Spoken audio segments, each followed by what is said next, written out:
Ngayong araw, tindera na hypnotize daw ng mambubudol. Tumitik ako ng tumitik sa kanya. Ako kasi lagi kong distance sa customer. Hanggat maaari ayokong medyo malapit. Yung time na yun, ang sobrang lapit namin. And then, nahihilo ako, pinagpapawisan. Nasakit ang tiyan ko. Tapos, parang aminin sa gulang, mabilis lang. Nahihilo na ako. And then, binigay ko na. Hindi ko alam kung hypnotize ba yun o strategy niya yun. 3 bantay sa lakay. Mahigit 1 milyon ang tinangay. So, naglabas kami ng 1.3 million in cash. Nagkita kami sa bangko mismo, kaliwaan ito. Nakakapanlumo kasi imagine, pinaghirapan mo yung pera na yun eh. Tapos, ano yun, parang nataranta ka, ang saya mo, may buyer ka, tapos biglang ganyan yung mangyayari sa'yo. Kung mahina kang tao, talagang maglulupasay ka eh. At biktima, ginawang sleeping beauty bago pagnakawan.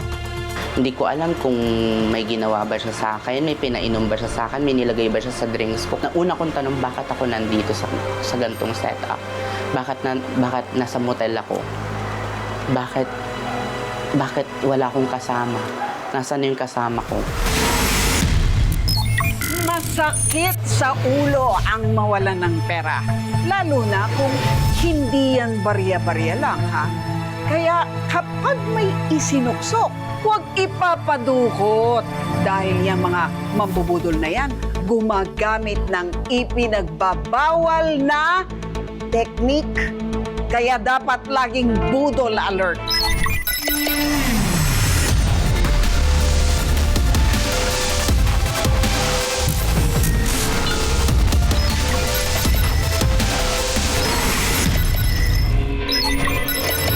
Naniniwala ba kayo sa tinatawag na hypnotismo? Actually, lumang teknik na yan ng mga mambubudol na I shall return ngayon. Mon, paano ba itong bagong teknik naman ngayon ng mambubudol? Nako, kung bagong technique, Lucy, actually para kang naging bago dito, foreigner ang gumagawa ng hypnotismo. Natutos sa atin. Huwag naman. Huwag naman. Pangit naman pakinggan. Oo. Pero yung mga lumang technique pa rin, inaway ng hypnotism na ginawa, una, nagpapaawa, hanggang sa may pinaamoy, at may ipinakitang item na peke pala o hindi pala totoo. Ang kawawang biktima, naglabas ng pera, mahalaking halagang pera, na walang kamalay-malay. Hypnotism talaga.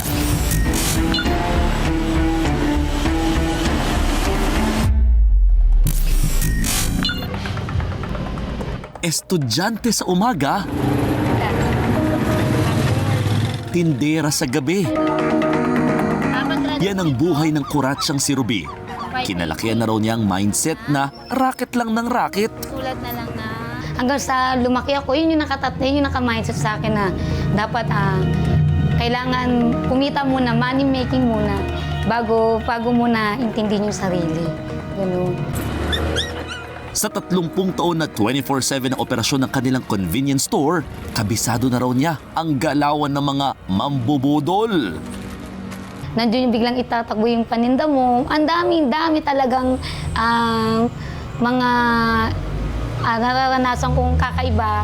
Pero sa ganun pa man, bawat pagkakamali naman sa tindahan, sabi ko sana hindi ko natulitin. Pero wala siyang kamalay-malay sa maitim na balak ni Yu Tenglin o Mr. Chan nang magtagpo sila ng landas. Siyempre, dahil foreigner, hindi mo isipin na na manloloko eh. Kasi may bumili po sa akin isang Koreano, English speaking po siya. And then, ang sabi niya sa akin, kailangan daw niya ng tulong ko. Naliligaw daw po siya at nawawala daw po yung pera niya. To the rescue na agad si Ruby. Nangibabaw raw kasi sa kanya ang Pinoy hospitality. Sabi ko, ang pwede ko lang maitulong sa'yo, yung pamasahe mo, 100 pesos, and then water, and then food. Para kahit pa paano makasurvive ka ng pauwi. Ano ba inalok niyo? Pero higit pa pala doon ang pakay ni Mr. Chan. 40,000. May dala siyang phone. Kung pwede daw iwanan niya yung phone, kapalit ng cash. Unang alok niya, 50K. Pumunta ka sa iba na lang or sa pawn shop or anumang sanglaan na authorized na pwede yung kunin. Nagpakita si Mr. Chan ng membership card ng isang casino. Hindi ito valid ID na dapat sana hiningi ni Ruby. Pero dahil alerto at maingat na siya sa paglalabas ng anumang halaga, talagang hindi nagpatinag at isang malaking no thank you ang agad isinagot ni Ruby. Ang sinabi niya lang, bago yun, nakabox talaga, may charger, bago yan, and then, kailangan ko nang umuwi. And then sabi ko, kahit 10K, hindi ko yung kukunin. Akala raw ni Ruby, dito na nagtatapos ang pagtatagpo nilang dalawa. Pero si Mr. Chan, may pa-I shall return pala. At sa pagbalik nito sa kanyang tindahan, tila nagbago na raw ang ihip ng hangin. Ginano niya yung panyo niya Tapos doon ko na sabi ko, ano yung parang may alkampor. Tumitik ako ng tumitik sa kanya. Ako kasi lagi kong distance sa customer. Yung time na yun, ang sobrang lapit namin. And then, nahihilo ako, pinagpapawisan. Nasakit ang tiyan ko. Sa puntong iyon, hindi na raw alam ni Ruby kung anong hocus-pocus ang ginawa ni Mr. Chan sa kanya. So sabi niya, okay, 45. Tapos umabot ng 40. Tapos, parang aminin sa gulang, mabilis lang. Nahihilo na ako. And then, binigay ko na. Hindi ko alam kung hypnotize ba yun or strategy niya yun. Parang tuluyan na raw napasailalim sa kontrol ni Mr. Chan si Ruby. Nakunan pa ng CCTV ang pag-aabot ni Ruby ng pera kay Mr. Chan. Nahimasmasan lang daw si Ruby nang sumibat na si Mr. Chan. Pina-check ko sa friend ko na meron siyang cellphone shop, repair shop. Sabi niya, unang ano pa lang daw fake na. Fake to, wala na, naloko na ako yung 35K ko. Sabi kong ganun. Kasi ilang araw talaga ako hindi makamupo. May tuturing bang hypnotism or hypnosis yung nangyari doon kay Miss Ruby? Mukhang hypnosis talaga ang nangyari dito. So sa hypnosis kasi may tinatawag na ABS. Okay, anong ABS? A is absorb attention, B is bypass critical factor, and S is suggestion. So nakikita niya na ay parang distress yung taong to. Tuloy ko, hindi niya alam gagawin niya. So ang immediate reaction niya is, ano kaya maitutulong ko sa taong to? So nakuha na kagad ng taong yon yung attention ni Ruby. So meron naman is S is suggestion. Yung suggestion is, sige, iwan ko yung phone ko. Nung sinabi niya na, ito, kunin mo yung phone ko, 35,000, nandun na siya sa suggestion stage eh. So, ibig sabihin na bypass na yung critical factor, na-get na niya yung attention. So, yes, possible na yung mga ginawa ko sa'yo kanina, nagawa na niya in the budol-budol way. Yeah. Budol alert! Focus, focus, focus! Para iwas hocus-pocus, ang magandang gawin kapag parang nai-hypnotize ka na, sadyang maglaglag ng gamit para yung kausap mo ang madistract o mawala sa focus. Meron tayong tinatawag na foot in the door technique. Sa foot in the door technique, ibig sabihin, kapag ang tao ay humingi ng isang maliit na pabor mula sa kanyang biktima at ang biktima ay nag-indulge, nag-oblige ng kanyang pabor, ang nangyayari ngayon, patuloy yung tao na hihingi ng mas malaking pabor subsequently. So sa ganung pagkakataon, kumbaga, nagigain mo yung confidence ng victim at dahil doon, sa bawat mas malaki mong kukuning pabor, mas kumpiyansa siyang pagbigyan. Pinasuri rin namin sa isang cellphone retail and repair shop kung magkano ang value halaga ng cellphone na ibinigay kay Ruby. Maalalang 35,000 pesos yung halaga ng bili ni Ruby dito. Clone lang to, clone lang. Clone lang. So, legitimate na cellphone siya, pero hindi ito Clone siya, model, yung sinasabing model. Halaga nito, mga nasa 3,000 lang to. 35,000 pesos, napaka-tuition na yun ng anak ko, and then panggamot na yun ng mother ko. Kaya sabi ko, bago kitain, ang dami kong nilarakit eh. Sa panahon ngayon, ang hirap kitain yung 35, kaya ilang araw din akong nakatulala. Hanggang ngayon, hindi pa rin daw tanggap ni Ruby na naisahan siya ng isang banyaga sa sarili niyang bayan. Padideport ko siya kasi sarili kong bansa, niloko ako ng foreigner. Maging mapagmatsyag sa ating paligid dahil ang mga manluloko nandyan lang sa tabi-tabi. Anumang oras, pwedeng umatake para linlangin tayo at isahan. Ako po si Mon Gualvez at yan ang aking Budol Alert. Abangan mamaya. Kabilin-bili na ng tita, huwag uminom ng serbesa dahil ang inumin may pampatulog pala. Susunod na yan sa Budol Alert ni Nikki de Guzman.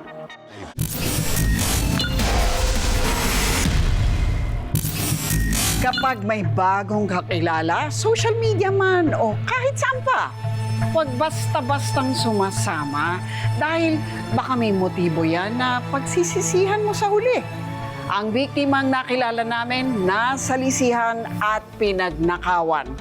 Paano naman nangyari ito? Tanungin natin si Nikki. Ano nga ba nangyari dyan? Sabi nga nila, Lucci, di ba? Don't talk to strangers. Pero sa panahon ngayon, marami ng dating app. Wala na yan. Wala na yan. Puro online chat na tayo eh. So dapat lang, mas maingat tayo. Katulad nga nitong si Pao. Na biktima siya ni Mr. Romantico with flowery words. Ayun. Nagulat na lang siya, nakuha na yung cellphone niya, nakuha pa yung online bank accounts niya. Talagang nabudol.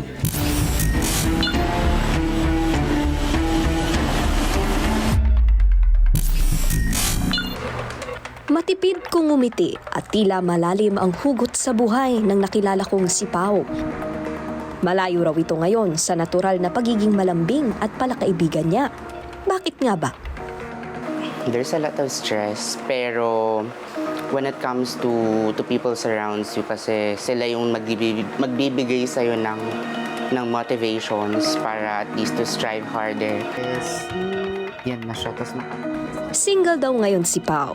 Single but ready to mingle. Kaya may mga pagkakataong sa social media siya napapatambay. June 9 ngayong taon, may nagpakilalang lalaki kay Pao sa isang chat application. Message siya ng message. So, nabother ako na to check yung request ko sa messenger. Then, ang first niyang sinabi, hello. Tapos nag-respond ako, ang daming hello eh. Then, nag-respond ako, hi. So, how can I help? Then, it started there. Nagkamustahan kami, pakilala niya sa akin. Siya daw si Lucas Suarez or LJ Suarez. Madali umanong napalagay ang loob ni Pao kay LJ. Simpatiko raw kasi itong kausap. Kaya naman, ang kanilang simpleng kamustahan, naging 4 na araw na telebabad hanggang madaling araw. Nagkwento na siya na kinikwento daw niya ako sa parents niya na may nakakausap daw siya ulit for a very long time.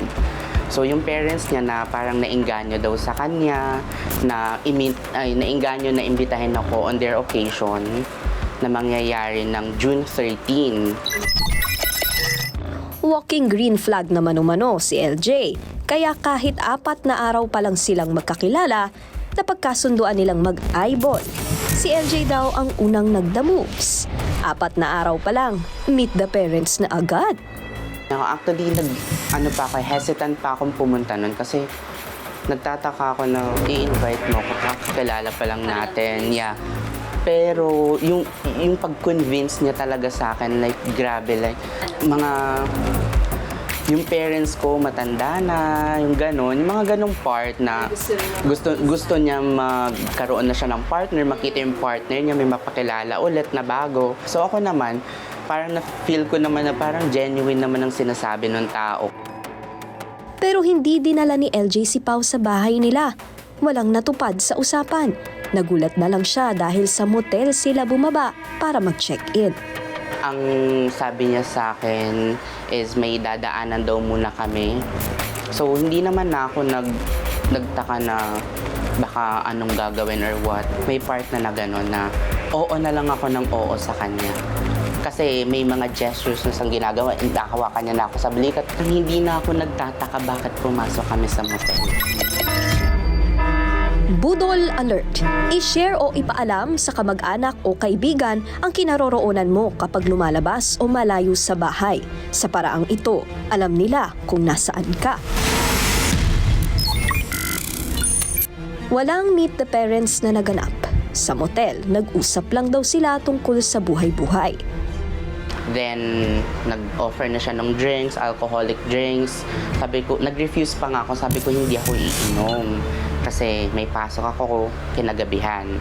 doon na pinipilit niya ako. Actually, nakakapag-update pa ako sa friend ko. Nakasama ko sa bahay na sabi ko, I felt overwhelmed. Yun yung last message ko sa kanya. Hindi ko na alam lahat ng nangyayari during that time. Isang oras lang daw pagpasok nila ng motel, nag-iba na ang pakiramdam ni Pao. Nahihilo na ako. Then parang disoriented na ako. Lahat ng sinasabi niya. May mga sinasabi siya pero hindi ko na ma-capture lahat. Hindi ko alam kung may ginawa ba siya sa akin, may pinainom ba siya sa akin, may nilagay ba siya sa drinks ko. Nagmala Sleeping Beauty na si Pao.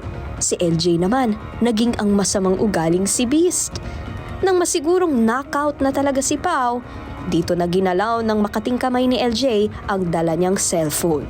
10 o'clock, parang may biglang tumapik na lang sa akin na, uy, gising. Parang, huy, gising ka. May nangyayari na sa'yo, hindi mo na alam. Yung pagka himasmasan ako nung part na yun na naisip ko, una kong tanong, bakit ako nandito sa gantong setup? Bakit nasa motel ako? Bakit wala akong kasama? Nasaan yung kasama ko? Tila linya sa isang kanta, o kay tamis ng iyong pagdating, pag-alis mo'y sadyang kay bilis din. Natulog akong ikaw ang kapiling, ngunit wala ka nung ako'y gumising. Habang natutulog pala, ninakaw raw ni LJ ang mamahaling high-end cellphone ni Pao. Bago pa raw yun at nagkakahalaga ng 60,000 pesos. Aray! At nang makuha ito, nasalisihan pa siya dahil nawala rin ang pera niya sa banking app. Paniwala ni Pao, nakuha ng umano'y mambubudol na si LJ ang pera niya gamit ang facial recognition feature ng cellphone at banking app niya. Nagsik ako ng help sa friend ko. Trinay namin i-balance inquiry yung dalawang card ko. Yung isa hindi na na-read kasi nga na-disabled na nga pala. Then yung isa nag-loading saglit. Paglabas ng amount, 136 pesos na lang ang tiniran niya out of 49,000 na laman ng bangko ko. Sumatotal, hindi bababa sa 100,000 pesos ang halagang ninakaw ni LJ kay Pao. Hinala niya, posibleng nilagyan ng pampatulog ang ininom niyang alak. Ano na kami ng report, yun na yung mga nangyayari na then sinusubaybayan namin siya nung gabi. Talagang pinakalat ko to all of my friends. May netizens na nag-spill the tea tungkol sa suspect na si LJ Suarez. Sa sarili nilang karanasan, markado na pala sa pambubudol at pagnanakaw sa ibang tao. Maaaring si Pao ang pinakahuli niyang nabiktima, kaya nagbabala na rin siya sa iba. Sinubukan pa ni Pao na kontakin ang suspect sa pagnanakaw na si LJ, pero hindi na raw siya sinasagot nito sa social media. Where do broken hearts go? Do they find their way home? Kung si Pao ang tatanungin, sa tanggapan ng pulisya siya dinala ng kanyang mga paa. Nais niyang mapanagot at hindi na maulit pa ang pagbibiktima ni LJ. Masalimuot na alaala at aral ang naging ending ng karanasang ito para kay Pao. Kaya sa susunod raw na may magme-message, doble o tripleng pag-iisip na raw ang kanyang gagawin bago i-hit ang reply button. Siguro yung message ko kay LJ ngayon, sana hindi ka patulugin ng konsensya mo. Magandang yon para matuldukan na yung panloloko mo sa mga tao. Babala ko lang sa mga future na makakausap ni LJ, no? If you had a chance, try to report it na marami na siyang na-scam na tao. At baka isa ka pa sa madadali niya. Huwag basta bumigay sa mga nagbibigay motibo online.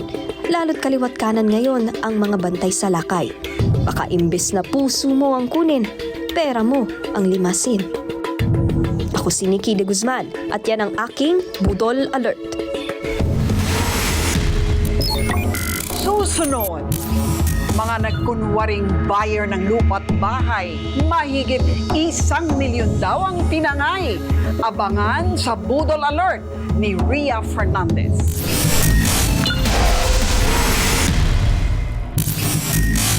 magaling magtago ang mga mambubudol. Pero minsan, mismong mga biktima na nila ang nagbibigay ng babala sa iba para matigil na ang mga panggagancho nila. May mga notorious din na mambubudol na walang kasawa-sawang manloko. Ano nalusutan ng mambubudol na itong biktimang nakilala mo, Ria? Lucci, ang kakaiba sa notorious na grupo ng mga scammer na ito, mga real estate developer ang tina-target nila para tiyak na may pera. So Lucci, yung system nila ay kunwari, bibili sila ng bahay at lupa dun sa biktima nila. Pag nakuha na nila yung loob ng kanilang biktima, doon na nila ipapasok yung alok nilang business partnership. Pero ang kailangan gawin ng biktima, mag-abono ng napakalaking halaga ng pera. Dahil feeling niya partner na siya. Yes.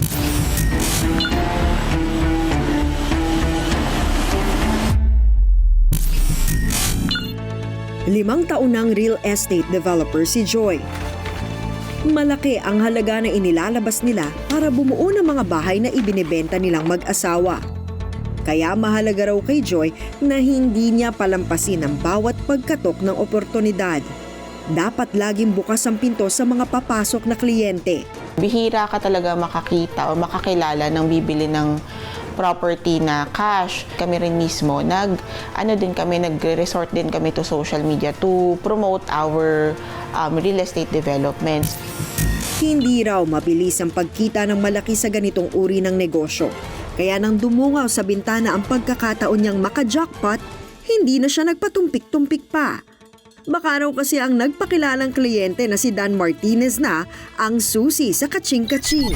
Nung nag-inquire sa amin, nung around May 20, hiningi niya yung number ko, binigay ko sa kanya. Mga ilang linggo nakaraan, tumawag naman siya, nagpa-schedule din siya ng viewing dun sa property. Parang maganda ang kutob ni Joy. Malakas kasi ang datingan ng kliyenteng si Dan Martinez. Nakikita mo na medyo may kaya kasi naka-SUV, may driver, may mga suot na ginto, tapos parang mga branded yung damit, tapos meron siyang clutch na may mga laman na cash bundle. So, inisip namin, talagang big time to, kaya bumili ng cash na property. So, babalik na lang sila ulit para pakita sa uncle niya kung magustuhan ng uncle, saka bibilhin yung bahay. Pero nag-iwan pala ng kamalasan ng kliyenteng si Dan Martinez paglabas ng pintuan ng bahay. Siya ang tatawagin nating suspect number 1 sa mangyayaring pambubudol daw kay Joy. Pagkatapos ng 2 linggo, nag-inquire naman ang isa pang big-time raw na negosyante kuno na nagpakilalang si Archie Cruz. Tapos tinanong niya lang yung mga detalye ng property, kung magkano, kung negotiable ba. Tapos sabi niya, tatawag siya ulit para magpa-schedule ng viewing. Wala palang sinabi ang ibang kliyente na kumausap kay Joy. Ito palang si Archie Cruz, importer daw ng mga produkto galing sa ibang bansa. Wow, ikaw na! Yung mga branded canned goods na mamahalin yung kanyang mga ini-import. Nagdala siya ng sample. Binigyan niya kami ng canned goods, mga imported na juice. Sa nangyaring pambubudol daw kay Joy, isa rin kaya si Archie Cruz sa mga biktima o siya kaya ang mambubudol talaga? Kaya markahan na natin si Archie Cruz bilang suspect number 2. Pagkatapos lamang ng 2 linggo, bumalik at nakipagkita ulit ang suspect number 1 na si Dan Martinez kay Joy. Bit-bit na niya ang tiyuhin daw niyang si Leo Alejandra na interesado rin bumili ng bahay at lupa. Kung importer si Archie Cruz, exporter naman daw itong si Leo Alejandra. Exporter siya ng hipon, tiger prawns sa Japan. So, yung mga dinidistributan niya ng hipon, mga hotel, tapos yung mga cruise, mga ship. Siyempre, iisipin mo, exporter ng hipon. Capable siya na magbayad ng cash dun sa property. Mamarkahan na rin natin si Leo Alejandra bilang pangatlong suspect sa kwentong ito. Siya na nga kaya ang mambubudol? Bago pa makabili ng bahay at lupa, itong si Leo Alejandra nagdrama pa. Hindi na siya makakapag-export pa at mawawala ng trabaho yung mga tao niya. Tinatanong niya na baka may kakilalang importer. Baka raw ito na ang susi para maka-good shot si Joy sa buyer niya. Kaya nagpresenta na siyang tumulong. Tutal, may kilala naman daw siyang importer, si suspect number 2 na si Archie Cruz. Naalala naman namin na importer nga pala itong isa pa naming buyer. Baka pwede namin i-connect na lang silang dalawa. Tinawagan ko, sinabi ko na baka makatulong siya, may kilala akong naghahanap ng ganitong klaseng produkto. Ang pangalan niya ay Peneus Monodon na pampatulog ng tiger prawn. Tapos ang origin niya is Ecuador. Pinangakuan si Joy ng nakausap niya na si Leo Alejandria ng higit 1 milyong piso bilang finder's fee. 1 milyong piso. Ang dami nang mabibili niyan sa panahon ngayon. Kapalit daw ito ng tulong niya sa paghahanap sa katuwang sa negosyo. Pero ang sistema, kapatid, ito na pala ang magiging alas ng mga umano'y mambubudol para maisahan si Joy. Si Joy ang para naging middleman ng exporter daw na si Leo Alejandria at importer namang si Archie Cruz. So, kami naman, medyo okay din ha. Siguro mga 3 oras, tumawag yung si Archie Cruz. Ginawa niya, nagdala siya ng sample dito. Sabi niya, ingatan namin kasi ang benta pa nga niya is 21,000 per box. So, tinawagan din namin si Leo Alejandria. Sabi namin, sir, may available na sample dito. Daanan nyo na lang po sa bahay, tingnan nyo kung okay. Pagkabigay namin ng kahon sa kanya, sobrang saya niya. Talagang niyakap niya yung kahon na ito yung hinahanap ko. Tulad ng ipinangako ni Leo Alejandria, nakatanggap nga siya ng 25,000 pesos. Finder's fee raw yan dahil nga nakakuha siya ng importer na si Archie Cruz. Pwede pa raw lumaki ang mala-jackpot price niya kung makakakuha siya ng 150 boxes na mga produkto na may halagang mahigit 3 milyong piso. Sabi ni Joy, challenge accepted. Pero gipit na raw sa oras si Leo Alejandria.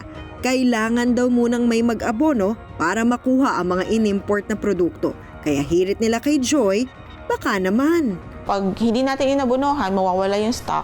Baka ma-disappoint itong si Sir Leo Alejandria, baka maka-apekto dun sa pagbili ng property. Tapos paulit-ulit kami tinatawagan ni Archie, kinukonsensya kami. So, naglabas kami ng 1.3 million in cash. Nagkita kami sa bangko mismo, kaliwaan ito. Nag-issue si Archie Cruz ng delivery receipt.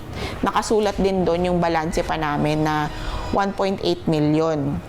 Sabi niya, doon sa delivery receipt, ang nakalagay doon is RM Chan Trading na located sa Caloocan. Budol alert! Maging maingat sa pakikipagtransaksyon sa mga bagong kakilala, lalong-lalo na sa pagpapahiram ng pera. Huwag na huwag bumunot kahit isang kusing sa bulsa. Nag-iwan ng collateral sa hiniram na pera si Leo Alejandria. Mga high-quality product daw na galing sa ibang bansa. Pero hindi binuksan ni Joy ang kahon.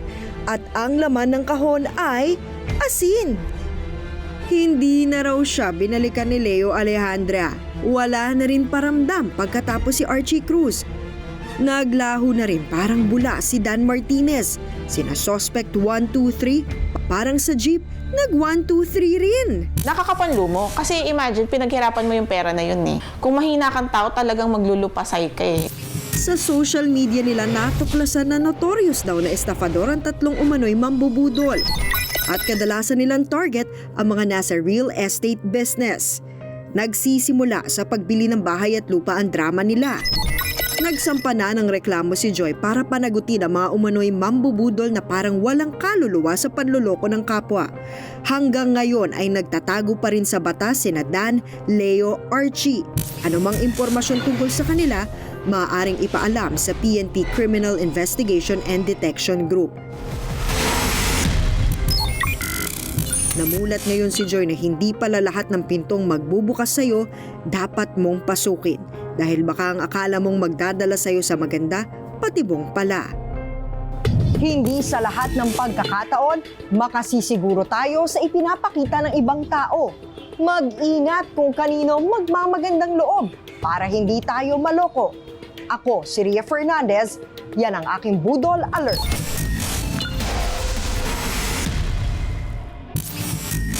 Sa mga may negosyo dyan o mga bantay na tindera, baka matsyempohan ninyo ang Palit Pera Gang. Extra Budol Alert. Ganito ang modus ng mga kawatang yan. May kunwaring bibili sa tindahan mo na magbabayad ng 1,000 peso bill o 1,000 pisong papel. Habang nakatalikod ka naman para ibigay ang panindang binili, tatarantahin ka para magmadali na ibigay na ang sukli at ipinamili niya. Kapag nagpadala ka at nataranta na, ayun na, ninja moves na. Magbabago kunwari ang isip niya at sasabihin, ibalik na lang ang ibinigay niyang pera. Pag binalik mo ang 1,000 pesos na binigay niya, madali niyang isusuksok ang pera niyan sa bulsa. Bakit palit pera scam? Ang 1,000 piso na binigay mo, papalitan niya ngayon ng 100 pesos. Saka siya magrereklamo na, bakit 100 pesos lang ito? Ikaw naman na maniniwala sa drama niya, papalitan ng 100 pesos na binabalik niya ng 1,000 pesos. Wala nang ang benta, nalugi ka pa. Para mahuli sa akto ang mga mandarambong na yan, abay maglagay na ng CCTV sa tindahan. I-play at ipakita sa kanya ang ebidensya na wa-epek ang style niya bulok. Pagbilinan din ang mga tindera na parating maging listo sa mga ibinabayad ng customer.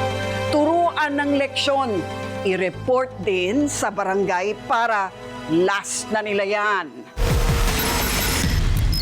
Hanggang sa susunod na linggo, ako po si Lucy Cruz Valdez. Tandaan, maging alerto, huwag magpabudol.